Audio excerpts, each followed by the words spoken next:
RC family. We're gonna go over shock position. With shock position, okay. And all these, what we're gonna do in this series, just remember, all these changes, it does counteract with other stuff. So it just depends on what situation you're in, what type of track you're running on, what you really want. Okay, with that said, we're gonna go with your shock position. If you stand your shocks up, it's gonna make your car jump better, and it also is going to keep your car from bottoming out as much, and also make your car more responsive when you stand your shocks up. Also, when you stand your shocks up, um, it kind of stiffens your suspension, so that's why it gives it that much pop, make your car jump more.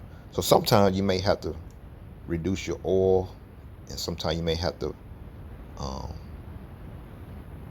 switch out your shock pistons to get the right feel that you want.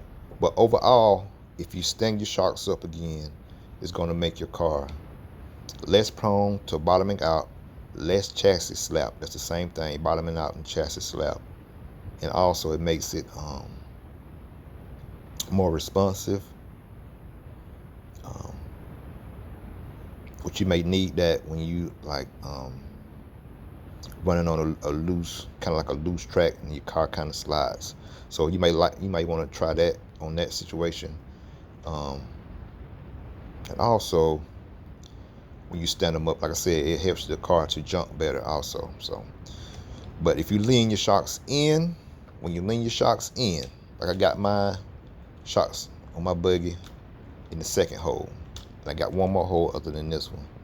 But if you lean your shocks in, what that does is it gives your car, it makes your car more stable to drive. It makes your car a little bit easier to drive, a little bit less responsive, and it also makes your car easier to drive on bumpy tracks when you lean your shocks in. So keep that in mind when you lean your shocks in. It doesn't, like I said, it kind of counteracts. It doesn't jump as well if you go all the way in. Like if I went to the third hole, my car might not jump as well as it did when I had it in the second hole. So I just, went in between to have best of the both worlds. So I'm in the second hole. So just keep that in mind. If you need your car to still jump, maybe just go to the second hole. If you want it to still jump well, maybe go to the second hole. Maybe if you had a track that it don't have a whole lot of jumps, then you can go to the third hole, that's gonna but you need the stability, and you need your car to handle and drive easier to drive. Go down to the third hole. So yeah, if you lean your shocks in, it makes your car easier to drive. It keeps it from easier to drive, especially on bumpy tracks. It makes your car more stable, which is the same thing, easier to drive. And it also increases your side bite.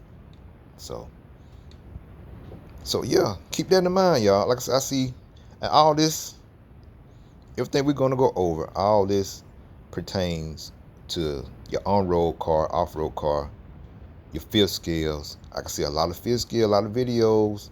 Fifth scales, yeah, they flipping over, they sliding, out of control. I know a lot of them are two-wheel drive, some are four-wheel drive, but if you want it to be more stable, more control, and control that power a little more, play with the shock positions on your fifth scales. So that's a good thing to think about. Another thing I want to let y'all know about shock position is just for example, if you just make a shock change, if you just change position of the shocks in the rear, it also If you just change it in the rear,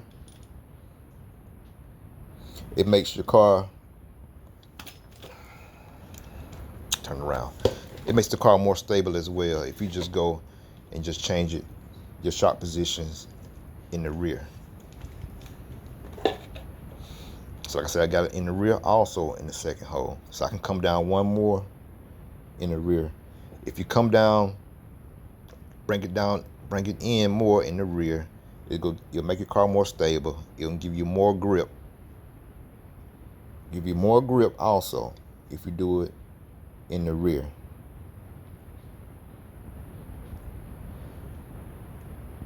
So if you're like I said, if you're on a loose track, just change your shock position, especially in the rear. Like I said, it's the same principle apply. If they're standing straight up in the rear, it's gonna give you that much more pop over the jumps and make your car more responsive. But if we lay them down, bumpy tracks, kind of like DNC, it'd be a good idea to lay them down and just try it. That would be a good situation to try, laying the shocks down, and it would give you more real grip also. And another thing, back to the front. Now, on some cars, I know 1/8 scale, most of the 1/8 scale kits, I know on 5th scales they might not have this option, but on the kits you have 3 shock positions on your arm. Down here on your A arm, you have 3 shock positions right here. So if you want your car to be more stable, not as responsive but more stable, and still keep your steering, you can go out to the outer hole on your arm, like right here, to the outer hole.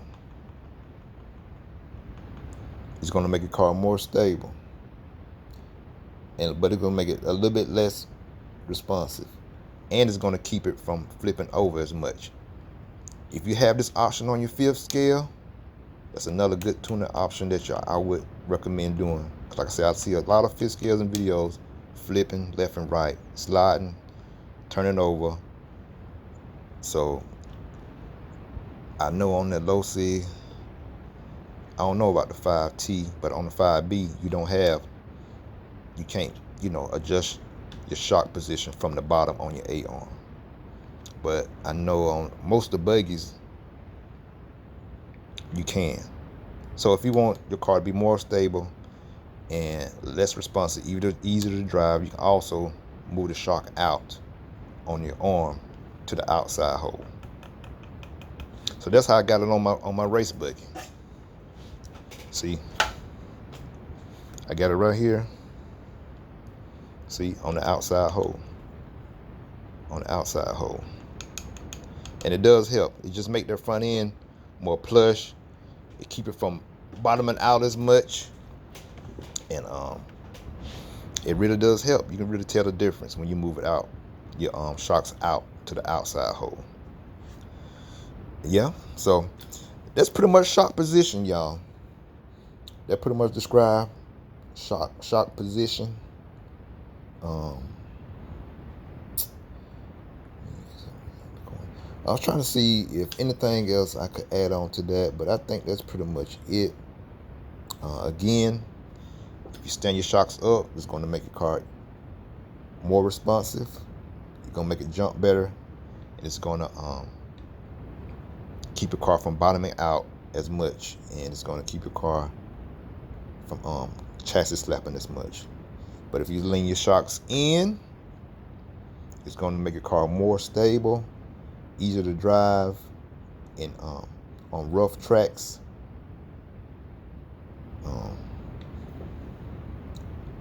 Anything else? So yeah. And also, when you're moving, it's gonna give you that side bite. Forgot about the side bite. It's gonna give you more side bite. So those are your shock positions. Just remember that.